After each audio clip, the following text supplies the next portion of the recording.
তো আমার জন্য নয়, আমার পরিবারের জন্য আজকে একটা স্পেশাল ডে। তো স্পেশাল ডের জন্য স্পেশাল সেলিব্রেশন তো থাকবেই।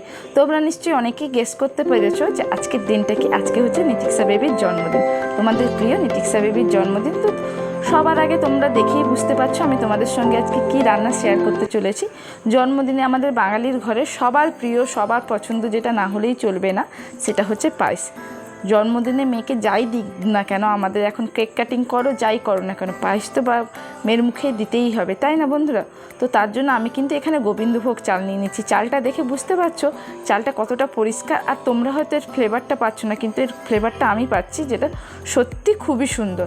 নমস্কার বন্ধুরা, তোমরা সবাই দেখছো নিতিক্সা ফুড অ্যান্ড ফান চ্যানেল। আমি সোমা। আজ তোমাদের সঙ্গে আমি শেয়ার করব জন্মদিন স্পেশাল পায়েসের রেসিপি। এই রেসিপিটা কিন্তু খুব সহজ, খুব তাড়াতাড়ি তোমরা ইজিলি বাড়িতে বানাতে পারবে। তোমাদের বাড়ির কোনো জন্মদিন বা যে কোনো সেলিব্রেশনের জন্য পায়েস কিন্তু আমাদের বাঙালির ঘরে যথেষ্ট, এখনও পর্যন্ত এর কদর অনেক বেশি। দেখো ভালো করে গোবিন্দভোগ, আমি কিন্তু এখানে চালটা নিয়ে নিয়েছি গোবিন্দভোগ। আর গোবিন্দভোগ চালটাকে কিন্তু ভালো করে পরিষ্কার করে ধুয়ে নিতে হবে। তাহলে দেখবে চালের ভেতরে একটু একেবারে সাদা সাদা জলটা ঘোলা হয়ে সাদা হয়ে আসবে।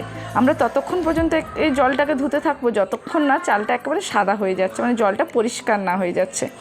এই সময় কি করব, কয়েকটা এলাচ নিয়ে আমি কিন্তু থেতো করে নেব। এলাচটাকে আমি যত ভালো থেতো করব, কিন্তু পায়েসের এলাচের ফ্লেভারটা তত ভালো আসবে। তো তার জন্য একটা ছোট্ট হামাদাস্তে একটা 4-5টা এলাচ নিয়ে ভালো করে আমি কিন্তু থেতো করে নিচ্ছি। এরপরে ওভেনটা জ্বালিয়ে দিয়েছি, বসিয়ে দিব কড়াই। তোমরা চাইলে কিন্তু প্রেসার কুকারে ফাটিয়ে নিতে পারো। আমি কিন্তু একটু ননস্টিক কড়াইতে আমি বসিয়ে দিচ্ছি, কারণ এতে খুব তাড়াতাড়ি চালটা সেদ্ধ হয়ে যায়, চালটা ফেটে যায়। তো এখানে দেখো আমি কিন্তু 1.5 চামচ মতন গাওয়া ঘি দিয়ে দিচ্ছি। গাওয়া ঘিতে যদি তোমরা চালটা ভাজো তাহলে দেখবে খেতে খুবই ভালো লাগবে। তো ভালো করে যাচ্ছি, গাওয়া ঘি থেকে ভালো করে সুন্দর করে এটাকে চালটাকে ভেজে নেব। গাওয়া ঘিটা গলে যাবে তখন তাতে দিয়ে দেবো আগে থেকে যে ভিজিয়ে রেখেছিলাম, মানে জল দিয়ে যেটা ধুয়ে রেখেছিলাম বা হালকা একটু ভিজে গেছে সেই চালটা দিয়ে দিলাম। ঘিতে চালটা ভালো করে দিয়ে সুন্দর করে কিন্তু আমাদেরকে নেড়ে নিতে হবে। দেখো বন্ধুরা, আমি কিন্তু ধুয়ে রাখা চালটা পুরোটা দিয়ে দিলাম। এবার এদিক ওদিক করে সুন্দর করে কিন্তু চালটা ঘিয়ে ভেজে নেব। তাতে কি হবে, ফ্লেভারটাও ভালো আসবে, খেতেও খুব ভালো লাগবে। দেখো বন্ধুরা, খুব হালকা হাতে ভাজতে হবে, কারণ চাল নয়তো ভেঙে যাওয়ার সম্ভাবনা থাকে। ঠিক আছে, চাল ভেঙে গেলে যে খুব একটা অসুবিধা হবে তাও নয়। এবার দেখো বন্ধুরা, আমি কিন্তু খুব সুন্দর করে ভেজে নিচ্ছি। দেখো, কেক বা যাই করো না কেন, কিন্তু জন্মদিনের আমাদের মানে বাঙালি ঘরে নয়, শুধু ভারতবর্ষের প্রায় অনেক বাড়িতেই পরমান্ন ছাড়া জন্মদিন বা অন্য কোনো ধরনের সেলিব্রেশন কিন্তু হয় না। দেখো বন্ধুরা, ভাজা কিন্তু প্রায় অনেকটা হয়ে গেছে। মাঝে মাঝে আমি কিন্তু নাড়ছি, আবার মাঝে মাঝে কিন্তু একটু ছেড়ে দিচ্ছি। ঠিক আছে, তাতে কি হচ্ছে, চালটা একটু লাল লাল করে হয়ে যাচ্ছে। দেখো চালটার কালার কিন্তু অনেকটাই চেঞ্জ হয়ে এসছে। এবার কিন্তু আমি কিন্তু এতে জল দেবো, আর একটু ভালো করে ভেজে নিই। আমি কিন্তু এতে দুধ দেবো, দুধের সঙ্গে দেবো বাতাসা আর মিছরি। এতে কিন্তু টেস্ট খুবই ভালো আসে। তোমরা হয়তো চিনি দিয়ে করো, একবার বাতাসা এবং মিছরি দিয়ে করবে পায়েস, দেখবে তোমাদের খেতে খুবই ভালো লাগছে। ভাজা হয়ে গেছে ভাত, এবার জল দিয়ে দিয়েছি, জল প্রায় ফুটতে শুরু করে দিয়েছে। দেখো বন্ধুরা, ফুটছে। এই সময় কিন্তু আমাদের মাঝে মাঝে ঢাকা দিয়ে রাখতে হবে, তাহলে কিন্তু চালটা খুব তাড়াতাড়ি ফেটে যাবে। দেখো অনেকটাই বাষ্প বেরাচ্ছে, তো তার জন্য এরকম আমাদের ক্যামেরাটা এরকম হয়েই যাচ্ছে। তো দেখো এই সময় একটু ঢাকা দিয়ে দিই, তাতে কিন্তু ভাত তাড়াতাড়ি সেদ্ধ হয়ে যাবে। দেখো চাল অনেকটাই সেদ্ধ হয়ে গেছে, যেহেতু ঘি দিয়ে ভেজেছি তার জন্য একটু সাইডে সাইডে ঘিটা ভেসে গেছে। বুঝতে পারছো, নাড়ছি, দেখো চালের থিকনেসটা কিন্তু অনেকটাই মোটা, এবার মানে সেদ্ধ হয়ে গিয়ে এবার আস্তে আস্তে করে কিন্তু মাঠটা বেরাতে শুরু করেছে। এরকমভাবে কিন্তু আমরা অনেকটা সময় ফুটিয়ে নেব, মানে সেদ্ধ করে নেব। দুধ দেওয়ার আগে কিন্তু যতটা সম্ভব চালটাকে আমাদেরকে ছাড়িয়ে নিতে হবে। তাহলে কি হবে, দুধ দিলে যেটা সেদ্ধ হওয়ার ব্যাপারটা থাকবে না, কারণ দুধ দিয়ে দিলে কিন্তু চালটা গলতে অনেকটা সময় লাগে। দেখো বন্ধুরা, আবার একবার ঢাকিয়ে দিলাম। দেখো এবার কিন্তু অনেকটাই ছেড়ে গেছে। আবার তবুও আরও ভালো করে এটাকে ভালো করে আমি এদিক ওদিক করে দেবো। এখন কিন্তু লবণ দেবো না, লবণ একটু পরে দেবো। দেখো ভাতের মাঠ অনেকটাই হয়ে গেছে। এরপরে আরও একটুক্ষণের জন্য ঢাকা দেবো। এটার সময় হচ্ছে সব থেকে। দেখো এবার কিন্তু দুধ দিয়েছি, আমি পুরো লিকুইড দুধ ব্যবহার করছি, আমুলের গোল্ড ব্যবহার করছি, তোমরা দেখতেই পাচ্ছ। তো আমি প্রায় 1.5 লিটার মতন দুধ দেবো, আমুল দুধ, না 1.5 লিটার দেবো না, পুরো 2 লিটার দিয়ে দিব। তো 2 লিটার দিলে এতে কি হবে, খুব সুন্দর একটা ব্যাপার হবে। তো দেখো বন্ধুরা, এখানে পরপর কিন্তু আমি প্যাকেট দুধগুলো একের পর এক কিন্তু আমি এখানে ঢেলে দেব। ঠিক আছে, একটু কাটতে সময় লাগছে, তার জন্যেই দেখো 2 প্যাকেট দিয়ে দিলাম, মানে 1 কেজি হয়ে গেল। এরকম করে আরও 2 প্যাকেট দিব, দিলে হবে 2 কেজি, মানে 2 লিটার। এবার ভালো করে এটাকে কিন্তু আমাদেরকে কিন্তু সুন্দর করে মেশাতে হবে। দেখো বন্ধুরা, খুব সুন্দর করে মেশাতে হবে, ভালো করে মিশিয়ে একেবারে এদিক ওদিক করে। দেখো আরও 1 প্যাকেট দিয়ে দিলাম, মানে মোট হয়ে গেল 4 লিটার। একটা তোমাদেরকে দেখাইনি, স্কিপ্ট করে গেছি। দেখো চালটা দেখেছো কি সুন্দর দুধের সাথে মিশছে। এবার সুন্দর করে কিন্তু এদিক ওদিক করে মেশাতে হবে আর ফোটাতে হবে। এই সময় কিন্তু তোমাদেরকে খুব খেয়াল রাখতে হবে।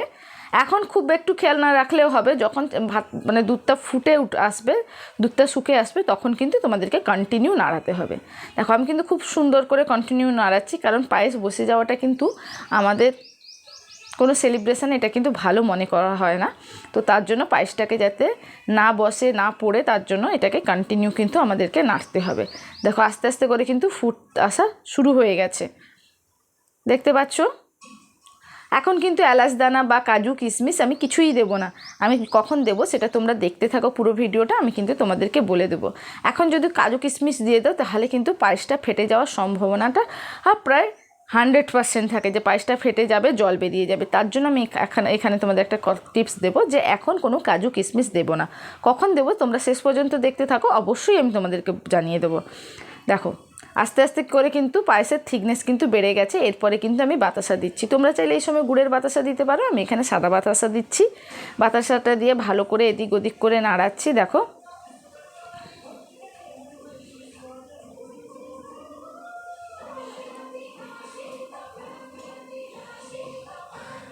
দেখো ভালো করে এদিক ওদিক করে সুন্দর করে নাড়ছি। এতে অল্প গরম জল মিশিয়ে দিলাম, কারণ থিকনেসটা অনেক বেশি হয়ে গেছে, গাঢ় হয়ে গেছে। এরপরে দেখো, এরপরে কিন্তু আমি দিয়ে দেবো কিশমিশ আর কাজু। পায়েস হয়েই গেছে প্রায়, তো আমি এখানে কাজুটা ছড়িয়ে দিলাম। এরপরে দিয়ে দেবো কিশমিশটাকে, কিন্তু আমরা ধুয়েই দেব। এবার দিয়ে দিলাম কিশমিশ,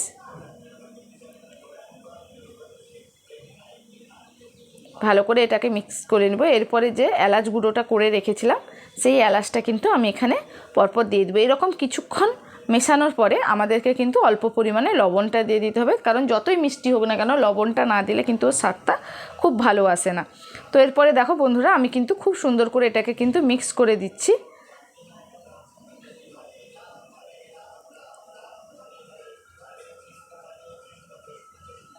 দেখো বন্ধুরা,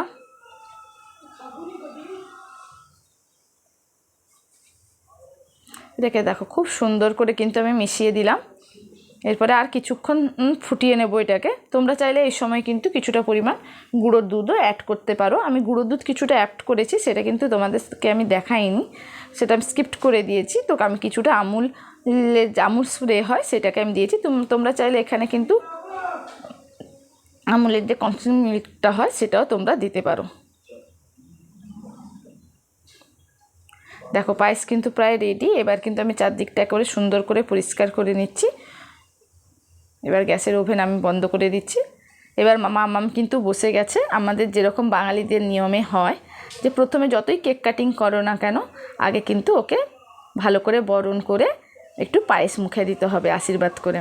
তো ওর দাদুভাই করছে এটা, তো ভালো করে বরণ করে নিল। এবারে দেখো ও পায়েস খাইয়ে দিচ্ছে। এখন সেও ভাত খেতে বসছে 2 দাদুকে সঙ্গে নিয়ে।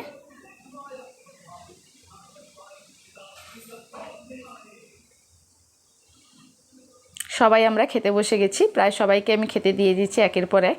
সবাই খেতে থাকুক। তোমাদের আজকের ভিডিওটা এবং আজকের রেসিপিটা কেমন লাগলো অবশ্যই কমেন্টে জানো। ভালো লাগলে লাইক করো আর সাবস্ক্রাইব করে দিও।